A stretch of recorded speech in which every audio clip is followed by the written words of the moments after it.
اعوذ باللہ من الشیطان الرجیم بسم اللہ الرحمن الرحیم۔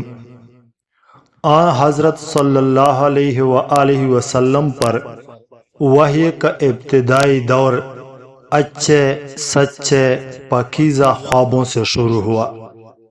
آپ صلی اللہ علیہ وآلہ وسلم خواب میں جو کچھ دیکھتے وہ صبح کی روشنی کی طرح صحیح اور سچا ثابت ہوتا۔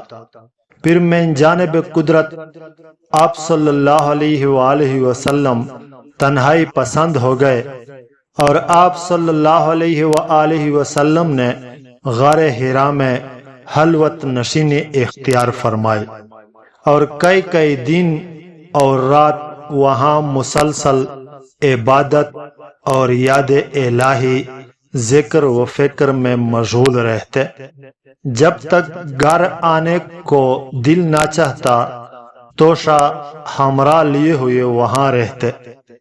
توشہ ختم ہونے پر ہی اہلیہ محترمہ حضرت خدیجۃ الکبریٰ رضی اللہ عنہا کے پاس تشریف لاتے اور کچھ توشہ ہمراہ لے کر پھر وہاں جا کر خلوت گزین ہو جاتے۔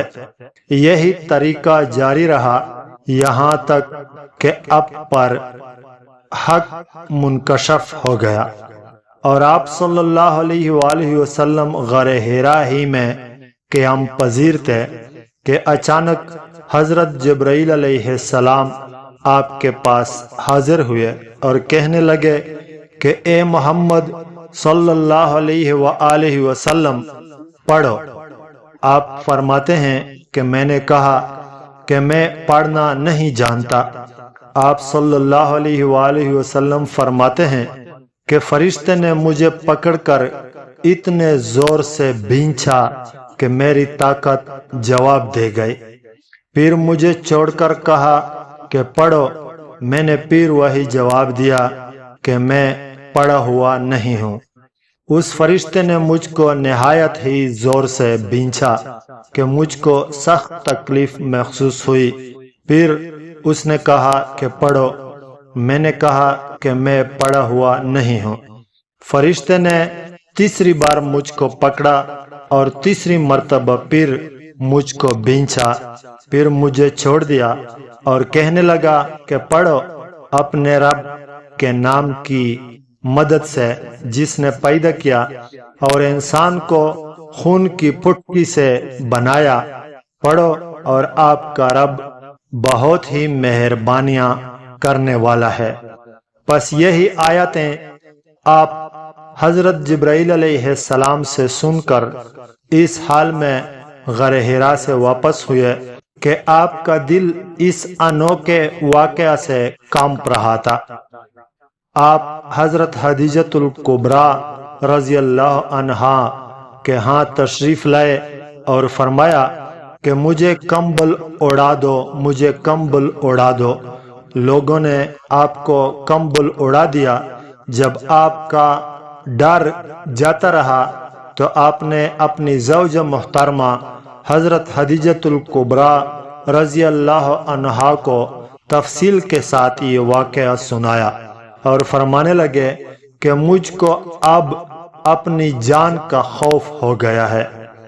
آپ صلی اللہ علیہ وآلہ وسلم کی اہلیہ محترمہ حضرت خدیجۃ الکبریٰ رضی اللہ تعالی عنہا نے آپ کی ڈارس بندائی اور کہا کہ آپ کا خیال صحیح نہیں ہے، خدا کی قسم آپ کو اللہ کبھی رسوا نہیں کرے گا۔ آپ تو اخلاق فاضلہ کے مالک ہیں، آپ تو کنبہ پرور ہیں، بے کسوں کا بوجھ آپ نے سر پر رکھ لیتے ہیں، مفلسوں کے لیے آپ کماتے ہیں، مہمان نوازی میں آپ بے مثال ہیں اور مشکل وقت میں آپ امر حق کا ساتھ دیتے ہیں۔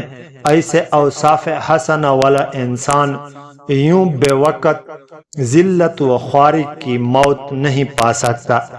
پھر مزید تسلی کے لیے حضرت خدیجۃ الکبریٰ رضی اللہ تعالی عنہا آپ صلی اللہ علیہ وآلہ وسلم کو ورقہ بن نوفل کے پاس لے گئیں جو ان کے چچا زاد بھائی تھے اور زمانے جاہلیت میں نصرانی مذہب اختیار کر چکے تھے اور عبرانی زبان کے کاتب تھے۔ چنانچہ انجیل کو بھی حسب منشاء خداوندی عبرانی زبان میں لکھا کرتے تھے۔ انجیل سریانی زبان میں نازل ہوئی تھی، پھر اس کا ترجمہ عبرانی زبان میں ہوا۔ ورقہ اسی کو لکھتے تھے۔ وہ بہت بوڑھے ہو گئے تھے، یہاں تک کہ ان کی بینائی بھی رخصت ہو چکی تھی۔ حضرت خدیجۃ الکبریٰ رضی اللہ تعالی عنہا نے ان کے سامنے آپ کے حالات بیان کیے اور کہا کہ اے چاچا زاد بھائی، اپنے بھتیجے محمد صلی اللہ علیہ وآلہ وسلم کی زبانی ذرا ان کی کیفیت سن لیجئے۔ وہ بولے کہ بھتیجے، آپ نے جو کچھ دیکھا ہے اس کی تفصیل سناؤ۔ چنانچہ آپ صلی اللہ علیہ وآلہ وسلم نے از اول تا آخر پورا واقعہ سنایا، جسے سن کر ورقہ بے اختیار ہو کر بول اٹھے کہ یہ تو وہی ناموس معزز رازدان فرشتہ ہے جسے اللہ نے حضرت موسیٰ علیہ السلام پر وحی دے کر بھیجا تھا۔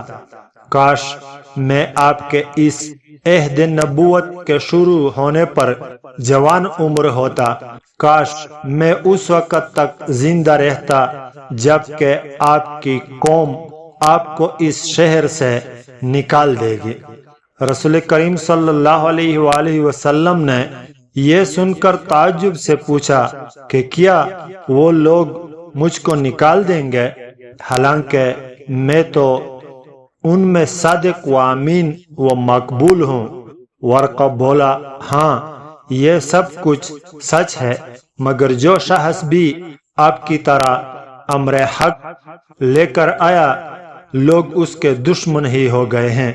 اگر مجھے آپ کی نبوت کا وہ زمانہ مل جائے تو میں آپ کی پوری مدد کروں گا۔